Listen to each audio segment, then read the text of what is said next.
தினமொரு வசனம். ஏசாயா 6வது அதிகாரம் 5வது வசனம்.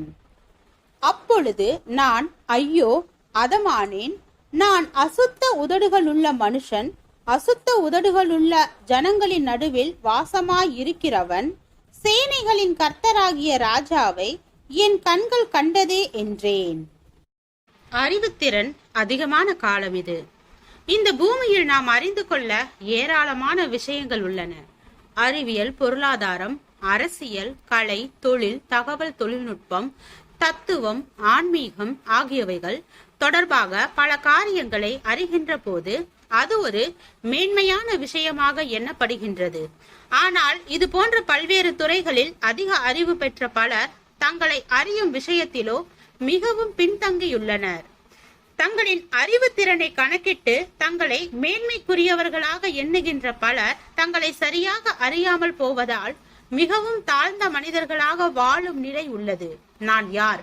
என் குணங்கள் எப்படி? என் மனநிலைகள் எப்படி? என் பலம் எது? என் பலவீனம் எது? என் நோக்கம் என்ன? என்னுடைய கொள்கை என்ன? என்னுடைய உள்ளான இருதயத்தில் உண்மையான தன்மை என்ன என்பது போன்ற விஷயங்களை நாம் அறிந்து கொள்ள வேண்டியது அவசியம்.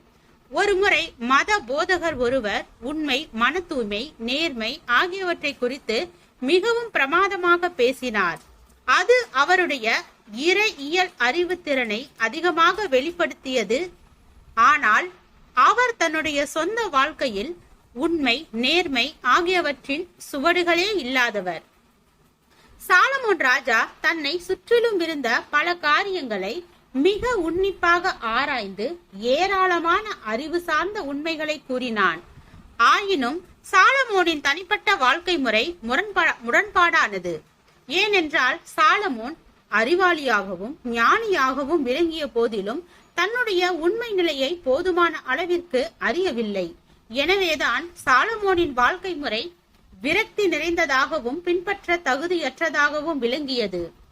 தேவனை அறிகின்ற அறிவு நமக்குள் மிகுதியாகும் போதுதான் நம்மை நாம் சரியாக அறிய முடியும். தேவ மகிமையை கண்ட ஏசாயா தீர்க்கன் தன்னை ஒரு தகுதியற்ற பாவியாக கண்டான். இயேசுவின் மகிமையான ஒரு செயலை கண்ட பேதுரு தன்னை ஒரு பாவியான மனுஷனாக கண்டார்.